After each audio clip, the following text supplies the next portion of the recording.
నమస్కారం, నేను Kavya. Metro news కి స్వాగతం. ముందుగా ముఖ్యాంశాలు.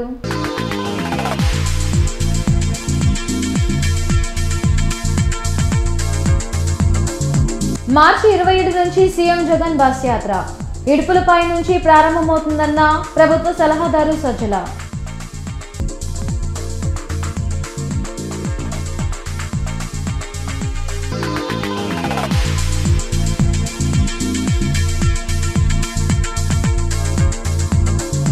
మూడు పార్టీల సభ అటర్ ఫ్లాప్. మైక్ సరి చేసుకోలేని వాళ్ళు రాష్ట్రాన్ని ఎలా బాగు చేస్తారు విమర్శించిన మంత్రి అంబటి.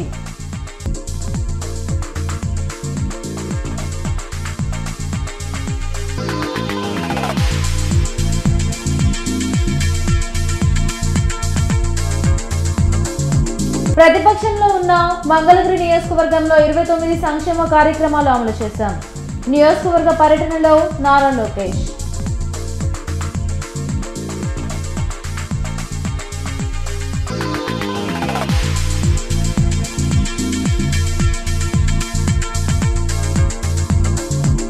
ఎన్నికల ప్రవర్తన నియమావళిని ప్రతి ఒక్కరూ పాటించాలి. అతిక్రమిస్తే కఠిన చర్యలు తప్పవు హెచ్చరించిన అధికారులు.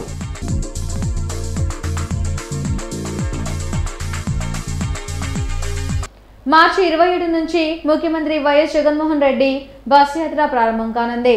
ఇడుపులపై నుంచి ఈ బస్ యాత్రను ప్రారంభిస్తారని ప్రభుత్వ సలహాదారు సజ్జల రామకృష్ణారెడ్డి తెలిపారు. తాడేపల్లిలోని వైసీపీ కేంద్ర కార్యాలయంలో ఎమ్మెల్సీలు తలసిల రఘురాం, అప్పిరెడ్డి, మాజీ మంత్రి పేర్ని నానితో కలిసి ఆయన మీడియాతో మాట్లాడారు. సిద్ధం సభలు జరిగిన ప్రాంతాలు కాకుండా మిగిలిన పార్లమెంట్ నియోజకవర్గాల్లో ఈ బస్ యాత్ర ఉంటుందన్నారు. ప్రొద్దుటూరులో మేమంతా సిద్ధం తొలి సభ జరుగుతుందని తెలిపారు. విశ్వసనీయతకు మారుపేరుగా ఈ 5 ఏళ్లలో సీఎం జగన్ పాలన చేశారని చెప్పారు సజ్జల. ఈ నెల 27 నుంచి గౌరవ ముఖ్యమంత్రి వైఎస్ఆర్ కాంగ్రెస్ పార్టీ అధ్యక్షులు జగన్మోహన్ రెడ్డి గారు ఇడుపులపాయ నుంచి బస్ యాత్ర ప్రారంభిస్తారు. ఇవి వరుసగా ఎక్కడైతే సిద్ధం సభలు జరిగిన పార్లమెంట్ నియోజకవర్గాలు వదిలి మిగిలిన నియోజకవర్గాల్లో చేయాలని నిర్ణయించింది పార్టీ. అందులో ఉజ్జాయింపుగా 27వ తేదీ మొదలైతే నోటిఫికేషన్ వచ్చిన ఏప్రిల్ 18, 1-2 రోజులు వీలైతే తర్వాతకు అక్కడికి ఈ బస్ యాత్ర ఎండ్ చేసి అప్పటికి వీలైనంత వరకు ఈ 4 పార్లమెంట్ నియోజకవర్గాలు తీస్తే మిగిలినవి చాలా వరకు కవర్ అవుతాయి. అలాగే వాటిలో ఎక్కడ అవసరమో ఎక్కడ అవకాశం ఉందో డిపెండింగ్ ఆన్ పార్లమెంట్ దీన్ని బట్టి ప్లాన్ చేసి వీలైనంత వరకు అన్నీ కవర్ చేస్తాం. ఈ 27వ తేదీ నుంచి ఇన్నాళ్ళు ఈ 5 ఏళ్ళు కూడా అంతకుముందు పార్టీ పెట్టినప్పటి నుంచి ఎట్లయితే జనంలో మమేకమై పార్టీ పనిచేస్తుందో అన్నిటికీ అతీతంగా ట్రాన్స్పరెంట్గా అవినీతికి ఆస్కారం లేకుండా ఇవి చేయడము, ఈ కొత్త విధానాలు, కొత్త పథకాలు, సంస్కరణలు ఏవైతే ఉన్నాయో కాన్సన్ట్రేటెడ్ ఎఫెక్ట్లో ఈ రాష్ట్రంలో తీసుకురావడానికి జనం కోసం ఆయన ఎట్లయితే తపన పడ్డారో 24/7 ఇప్పుడు ఎన్నికల సమయంలో జనంలో కూడా అలాగే 27వ తేదీ నుంచి పూర్తిగా ఆయన యాత్రలోనే ఉంటారు. చిలకలూరుపేటలో నిర్వహించిన 3 పార్టీల సభ అటర్ ఫ్లాప్ అయిందని విమర్శించారు మంత్రి అంబటి రాంబాబు. ప్రధాని హాజరైన సభను కూడా సరిగ్గా నిర్వహించలేకపోయారని ఎద్దేవా చేశారు. సత్తెనపల్లిలో మంత్రి అంబటి మీడియాతో మాట్లాడారు. చంద్రబాబు జీవితం అంతా అభద్రతా భావంతో బ్రతుకుతున్నారని అన్నారు. ప్రజాగలం సభలో మైక్ను కూడా సరి చేసుకోలేని వారు రాష్ట్రాన్ని ఎలా నడుపుతారని ప్రశ్నించారు. 2014 ఎన్నికల్లో 3 పార్టీలు కలిసి కూటమిగా ఏర్పడి రాష్ట్రానికి ఒరగపెట్టింది ఏమీ లేదన్న విషయాన్ని ప్రజలు గుర్తుపెట్టుకున్నారని చెప్పారు. సాక్షాత్తు ప్రధానమంత్రి వచ్చి ఆంధ్రప్రదేశ్లో చిలకలూరుపేటలో మీటింగ్ పెడితే కనీసమైన భద్రత కూడా కల్పించలేకపోయింది ప్రభుత్వం, పోలీసు యంత్రాంగం అనేటువంటి ఒక దుష్ప్రచారాన్ని ప్రారంభించారు. చంద్రబాబు నాయుడు గారి మీద ప్రత్యేకంగా ఈ రాష్ట్రంలో, ఈ దేశంలో దుష్ప్రచారం చేయాలా? లేదు ఆర్టిఫిషియల్ ఇంటెలిజెన్స్ ద్వారా దుష్ప్రచారం చేయాలా? భారతదేశ రాజకీయాల్లో నారా చంద్రబాబు నాయుడు గారంత అనైతికమైన రాజకీయవేత్త ఎవ్వరూ లేరు. జగన్మోహన్ రెడ్డి గారికి ఓటు వేస్తే భారతీయ జనతా పార్టీకి ఓటు వేసినట్టు పోయినసారి అని మాట్లాడినటువంటి సందర్భాలు మనం చూస్తున్నాం. దీనికి ఆర్టిఫిషియల్ ఇంటెలిజెన్స్ చెప్పాల్సిన అవసరం ఉంది. జగన్మోహన్ రెడ్డి గారికి వ్యతిరేకంగా కూటమి కడితే పొరపాటున మీకు ఓటు వేసిన పాపానికి 5 సంవత్సరాలు రాష్ట్రాన్ని చిందరవందర చేశారు. కలిసి పరిపాలన చేశారు, విడిపోయి కొట్టుకున్నారు. సీఎం జగన్ సభలకు ప్రజలు స్వచ్ఛందంగా తరలి వస్తున్నారని టీడీపీ, బీజేపీ, జనసేన సభలను రాష్ట్రంలో ఎవరూ పట్టించుకోవడం లేదన్నారు. సీఎం జగన్ ప్రజల గుండెల్లో ఉన్నారని, ఎవరు ఎన్ని కుట్రలు చేసినా 2024 ఎన్నికల్లో తిరిగి వైసీపీ విజయడంగా మోగిస్తుందని ధీమా వ్యక్తం చేశారు మంత్రి అంబటి రాంబాబు. మళ్ళా చిలుకూరుపేటలో ఒక అద్భుతమైన బహిరంగ సభ జరుగుతుంది, మాకు హైప్ పెరిగిపోద్దని పెద్ద హంగామా చేశారు. చిలుకూరుపేటలో ఏదది ప్రజాగళం, అప్పుడేమో యువగళం, ఇప్పుడు ప్రజాగళం అని పెట్టారు. చిలుకూరుపేట బహిరంగ సభ ఏ సందేశాన్ని ఇచ్చిందని మనం చేస్తున్నాం. టోటల్ వీక్నెస్ని మీరు ముగ్గురు కలిసి పోటీ చేసినా మీకు బలం లేదు, జగన్మోహన్ రెడ్డి గారిని ఓడించలేరు అనేటటువంటి స్పష్టమైనటువంటి సందేశాన్ని రాష్ట్ర ప్రజానీకానికి ఇచ్చినటువంటి సభ మీ ప్రజాగళం. ప్రధానమంత్రి వచ్చి మాట్లాడినటువంటి ఆ సభ తర్వాత కూడా మీకు హైప్ రాలేదు. 14 సంవత్సరాలు ముఖ్యమంత్రిగా చేశారు కదా, ఎన్నో మహానాడులు తీర్చిదిద్దారు కదా. ఈ దుంపదగ ప్రధానమంత్రి వస్తుంటే మైకు కూడా సరి చేసుకోలేని వాడివి, మైకు కూడా ప్రధానమంత్రి మాట్లాడేటప్పుడు వినిపించుకోకుండా పోతే అది భద్రతా వైఫల్యమా? చిలుకూరుపేటలో ప్రజాగళం అట్టర్ ఫ్లాప్ అయిందనేటువంటి విషయం ప్రజలు అనుకుంటుంటే దాన్ని దోవ మరలించాలనేటువంటి ప్రయత్నం చేయటం చాలా దురదృష్టకరమైనటువంటి అంశంగా నేను ఈ సందర్భంగా చెప్పదలుచుకున్నాను. రాబోయే రోజుల్లో త్వరలోనే ఎన్నికలు జరగబోతున్నాయి, కోడ్ కూడా స్టార్ట్ అయింది. కాబట్టి రాబోయే కాలంలో జరిగేటటువంటి ఎన్నికల్లో వైఎస్ఆర్ కాంగ్రెస్ పార్టీ అఖండమైన 175 సీట్లు గెలుచుకొని ముందుకు వెళ్తుందని ఈ సందర్భంగా నేను చెప్పదలుచుకున్నాను. మంగళగిరి నియోజకవర్గంలో నారా లోకేష్ విస్తృతంగా పర్యటిస్తున్నారు. ప్రజలను కలుసుకుంటూ స్థానిక సమస్యలపై ఆరా తీయడంతో అధికారంలోకి వస్తే సమస్యల పరిష్కారంకు తీసుకోబోయే చర్యలను వారికి వివరిస్తున్నారు. కృష్ణానది పక్కనే ఉన్న తాడేపల్లి వాసులకు త్రాగునీటి కోసం ఇబ్బందులు పడుతున్నారని చెప్పారు. గత ఎన్నికల్లో తాను ఓడిపోయిన నియోజకవర్గాన్ని వదిలిపెట్టలేదని, ప్రతిపక్షంలో ఉన్న 29 సంక్షేమ కార్యక్రమాలను అమలు చేస్తున్నట్లు తెలిపారు. చేనేత ఉత్పత్తుల మార్కెటింగ్ కోసం టాటా సంస్థతో ఒప్పందం కుదుర్చుకుంటున్నట్లు లోకేష్ వివరించారు. లిటరలీ సెల్ ఫోన్ తీసుకుంటే బాక్స్ నుంచి, కార్డ్బోర్డ్ బాక్స్ నుంచి manual, phone button, screen, battery, camera అన్ని మాడ్యూల్స్ మేము చూసాం. ఆ మొత్తం eco system within 100 kilometres తీసుకొస్తేనే success rate. As far as IT, it is a fact that thrust area will be Vizag. There is no second thought. But at the same time మీకు ఇక్కడ మంగళగిరికి వచ్చిన, Amaravati is the second state, మంగళగిరికి వచ్చి కదా నేను ఆలోచించేది ఇక్కడ స్వర్ణకారులు ఎక్కువ ఉన్నారు, గోల్డ్ స్మిత్స్. ఇన్ఫాక్ట్ ఎక్కువ శాతం పద్మశాలిలో మగ్గాల పైన లేదు, అందరూ స్వర్ణకారులు. దాదాపు 30,000 మంది ఆ వృత్తిపైన ఆధారపడ్డారు. ఎట్లయితే టాటాతో ఒప్పందం కుదుర్చుకుని తన్నేరాన్ని తీసుకొచ్చారో, I now want to bring all retail manufacturers of gold, అంటే జాయ్, తనేష్, అందరూ తీసుకొచ్చి ఒక గోల్డ్ ఎస్సీసెట్ చేసి ఇక్కడ we want to completely create world class jewellery and fast fashion jewellery coming out of Mangalagiri. అక్రమ గ్రావాలు తవ్వుకోవడానికి ఎమ్మెల్యే కిలారి రోసయ్యకు అనుమతులు ఎవరిచ్చారని ప్రశ్నించారు టీడీపీ నేత పెమ్మసాని చంద్రశేఖర్. పొన్నూరు నియోజకవర్గం చేబ్రోలు మండలంలో మాజీ ఎమ్మెల్యే ధూళిపాల నరేంద్రతో కలిసి ఆయన పర్యటించారు. 4.5 ఏళ్లలో 2,100 కోట్లను ఈ వైసీపీ నాయకులు దిగమింగారని ఆరోపించారు. 2024 సార్వత్రిక ఎన్నికల నగారా మ్రోగడంతో ఎన్నికల కోడ్ అమలులోకి వచ్చింది. దీంతో మోడల్ కోడ్ ఆఫ్ కాండక్ట్ ను జిల్లా అధికారులు పకడ్బందీగా అమలు చేస్తున్నారు. 2024 సార్వత్రిక ఎన్నికల కోడ్ అమలు చేయడంతో అధికారులు నిమగ్నమయ్యారు. నగరంలో ఏర్పాటు చేసిన రాజకీయ పార్టీల ఫ్లెక్సీలను పూర్తిగా తొలగించారు. రాజకీయ నాయకుల విగ్రహాలు ముసుగులతో కప్పివేశారు. ప్రభుత్వ కార్యాలయాల్లో ఉన్న రాజకీయ నాయకుల చిత్రపటాలను తొలగించారు. ఎన్నికల కోడ్ను అమలు చేసేందుకు ప్రత్యేక టీంలను ఏర్పాటు చేశారు. నగరంలో రాజకీయ పార్టీ కార్యాలయాల వద్ద ఏర్పాటు చేసిన పార్టీ జెండాలు, ఫ్లెక్సీలను తొలగిస్తున్నారు. జిల్లా పోలీస్ శాఖ ఆధ్వర్యంలో ప్రత్యేక చెక్ పోస్టులను ఏర్పాటు చేసి వాహనాలను తనిఖీ చేసి నిబంధనలకు వ్యతిరేకంగా తరలిస్తున్న నగదును స్వాధీనం చేసుకుంటున్నారు. ఎన్నికల నిబంధనలను అతిక్రమించిన వారిపై అధికారులు కేసులు నమోదు చేస్తున్నారు.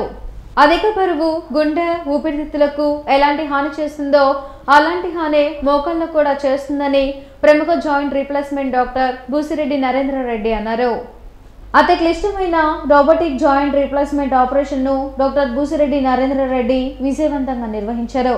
ఈ సందర్భంగా డాక్టర్ నరేంద్రరెడ్డి మాట్లాడుతూ తిరువురు మండలం గంపలగూడెంకు చెందిన మురళీకృష్ణ మోకాలు పూర్తిగా అరిగిపోయి హైపర్ ఎక్స్టెన్షన్తో ఇబ్బంది పడుతూ హాస్పిటల్కు వచ్చినట్లు చెప్పారు. మురళీకృష్ణకు అధునాతన రోబోటిక్ విధానం ద్వారా మోకాలు మార్పిడిని విజయవంతంగా పూర్తి చేసినట్లు తెలిపారు. మోకాలు మార్పిడి చేసుకున్న వ్యక్తి 15 రోజుల్లోనే సాధారణ జీవితాన్ని కొనసాగిస్తున్నారని వివరించారు. ఇప్పుడున్న యువతలో కానీ ఇప్పుడున్న పరిస్థితుల్లో కానీ ఓవర్ వెయిట్ కానీ ఊబకాయం కానీ చాలా ఇంపార్టెంట్ సమస్యగా ఉంది. అలా అవ్వటం వల్ల జరిగే ముఖ్యమైన నష్టం ఏదైనా ఉందంటే గుండెపైన ఊపిరితిత్తుల మీద ఎలాంటి ప్రభావం చూపిస్తుందో అంతకంటే ఎక్కువగా మోకాళ్ళ మీద ఇబ్బంది కలిగే అవకాశం ఉంది.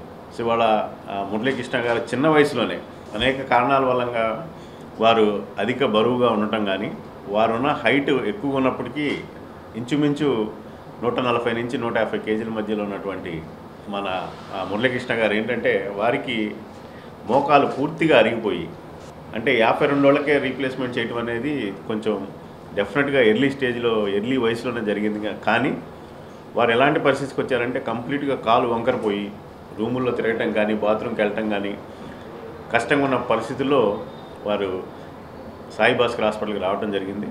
వారిని పూర్తిగా గమనించిన తర్వాత వారిలో మేము గమనించింది ఏంటంటే హైపర్ ఎక్స్టెన్షన్స్లో పోయిన దాన్ని కానీ మనం కరెక్ట్ చేయకపోతే అది డెఫినెట్గా ఫెయిల్యూర్ అయ్యే అవకాశం ఎక్కువగా ఉంటుంది. ఇంత పర్సనాలిటీ ఉన్న పేషెంట్కి మనం 100% యాక్యురసీగా కానీ జాయింట్ కానీ కూర్చోపెట్టకపోతే ఆ బరువు మోయటం కానీ ఆ డైరెక్షన్స్ కానీ అవి చూసినప్పుడు ఫెయిల్యూర్ ఛాన్సెస్ ఎక్కువగా ఉంటాయి. You definitely done a robotic knee replacement in a hyper extension valgus case అంటారు దీన్ని. ఊబకాయం ఉండి మోకాళ్ళు ఫెయిల్ కాకుండా ఉండాలనే దాంట్లో ఏ టెక్నాలజీ వాడాలో ఆ టెక్నాలజీని వాడటంలో 100% సక్సెస్ సాధించాం. ఇవాళ మురళీకృష్ణ గారికి సర్జరీ చేసి 15-18 రోజులైంది. వారి వాళ్ళ గంపలగూడెం కృష్ణా జిల్లా నుంచి వచ్చారు. And this is successful. అప్పు, అవినీతి, డ్రగ్స్, రౌడీయిజం, పర్యావరణ విధ్వంసం లేని ఆంధ్రప్రదేశ్ జై భారత్ నేషనల్ పార్టీ లక్ష్యమని ఆ పార్టీ గుంటూరు పార్లమెంట్ అభ్యర్థి డాక్టర్ మంచాల సుశీలరాజు అన్నారు. అమరావతి రోడ్లోని పార్టీ కార్యాలయంలో ఆయన మీడియాతో మాట్లాడారు. జై భారత్ నేషనల్ పార్టీ గుంటూరు పశ్చిమ నియోజకవర్గ అభ్యర్థిగా చెరుకుపల్లి జోషి రంగనాథ్ను నియమించనున్నట్లు తెలిపారు. జై భారత్ నేషనల్ పార్టీ అధ్యక్షులు జేడి లక్ష్మీనారాయణ గారి ఆశయాల మేరకు యువతని రాజకీయాల్లో ప్రోత్సహించాలి అన్న యొక్క నినాదం మీద గుంటూరు వెస్ట్ నియోజకవర్గ అసెంబ్లీ అభ్యర్థిగా శ్రీ చెరుకుపల్లి రంగనాథరాజు గారిని నియమించడం జరిగింది. మా పార్టీ యొక్క విధి విధానాలను ప్రజల్లోకి తీసుకెళ్ళి మా పార్టీ యొక్క విధి విధానాలను వాళ్ళకి తెలియజేస్తూ ఆ సమస్యల పైన పోరాటం చేస్తూ ఆ యొక్క ప్రతి ఒక్క సమస్యను తెలుసుకుని నియోజకవర్గంలో ప్రత్యేక మేనిఫెస్టో తయారు చేయవలసిందిగా జేడి లక్ష్మీనారాయణ గారి ఆదేశాల మేరకు ఈరోజు ఇక్కడ ఉత్సాహంగా పనిచేస్తారని ఆశిస్తున్నాం. అరండల్పేట అష్టలక్ష్మి అమ్మవారి దేవాలయంలో 29వ బ్రహ్మోత్సవాలు వైభవంగా జరుగుతున్నాయి. మార్చి 16 నుంచి ప్రారంభమైన బ్రహ్మోత్సవాలు 27 వరకు జరుగుతాయని ప్రధాన అర్చకులు ప్రసాద శర్మ తెలిపారు. 3వ రోజు బ్రహ్మోత్సవాల్లో భాగంగా నిర్వహించిన ధాన్యలక్ష్మి కళ్యాణంలో దంపతులు పాల్గొని ప్రత్యేక పూజలు చేశారు. 27న విద్యారణ్య భారతి స్వామి ఆధ్వర్యంలో పూర్ణాహుతి అన్నప్రసాద వితరణ నిర్వహించనున్నట్లు తెలిపారు. బ్రహ్మోత్సవాల్లో భక్తులు పెద్ద సంఖ్యలో పాల్గొని అమ్మవారి ఆశీస్సులు పొందాలని కోరారు. మన గుంటూరు పట్టణంలో గల అరండాలపేట 4/4 గల అష్టలక్ష్మి దేవాలయంలో 49వ వార్షిక బ్రహ్మోత్సవాలు మొన్న 16వ తారీఖున ప్రారంభమైనవి. ఈ నెల 27వ తారీఖు వరకు ఈ బ్రహ్మోత్సవాలు జరుగుతున్నాయి. 16వ తారీఖున కలశ స్థాపన చేసుకొని మరి 17వ తారీఖున సిద్ధి బుద్ధి గణపతి కళ్యాణం పూర్తి చేసుకొని నిన్న అష్టలక్ష్మిలో మొదటి అమ్మవారి అయినటువంటి ఆదిలక్ష్మి అమ్మవారి కళ్యాణం, ఈ రోజున ధాన్యలక్ష్మి, తదుపరి ధైర్యలక్ష్మి, గజలక్ష్మి, సంతానలక్ష్మి, విజయలక్ష్మి, విద్యాలక్ష్మి, ధనలక్ష్మి. ముఖ్యంగా పాల్గొన్న పూర్ణిమ ధనలక్ష్మి కళ్యాణం నాడు జగద్గురువులు శ్రీ విద్యారణ్య భారతీ స్వామి వారు చేస్తున్నారు. 27వ తారీఖున మహాపూర్ణాహుతి కార్యక్రమం ఉంటుంది. కావున భక్తులందరూ ఇచ్చేసి కళ్యాణాలు తిలకించి అమ్మవారి యొక్క తీర్థ ప్రసాదాలు స్వీకరించవలసిందిగా కోరుతున్నాం. కొరటపల్లిలో కళ్యాణ సీతారామస్వామి వారి నూతన దేవాలయ ప్రతిష్ట మహోత్సవాలు వైభవంగా కొనసాగుతున్నాయి. మార్చి 20న కళ్యాణ సీతారామస్వామి విగ్రహాలతో పాటు జీవద్వాస ప్రతిష్ట జరగనుంది. ఈ సందర్భంగా చేపట్టిన విశేష పూజల్లో భక్తులు పాల్గొన్నారు.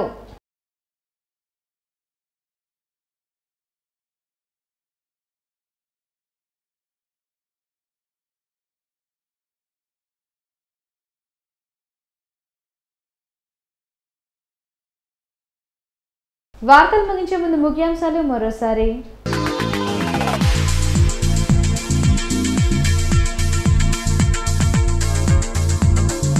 మార్చి 27 నుంచి సీఎం జగన్ బస్ యాత్ర ఇడుపులపై నుంచి ప్రారంభమవుతుందన్న ప్రభుత్వ సలహాదారు సజ్జల.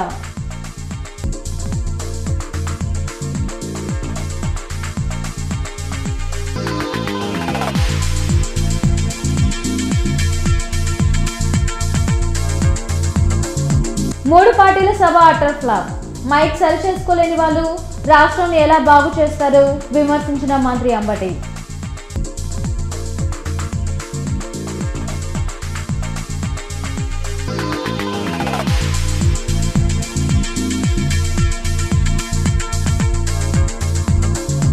ప్రతిపక్షంలో ఉన్న మంగళగిరి నియోజకవర్గంలో 29 సంక్షేమ కార్యక్రమాలు అమలు చేశాం. నియోజకవర్గ పర్యటనలో నారా లోకేష్.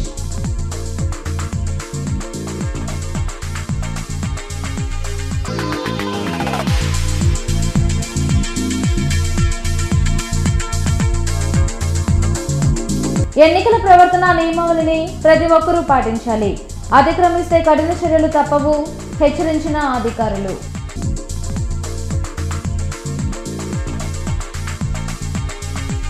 ఈ వార్తలు ఇంతటితో సమాప్తం. నమస్కారం.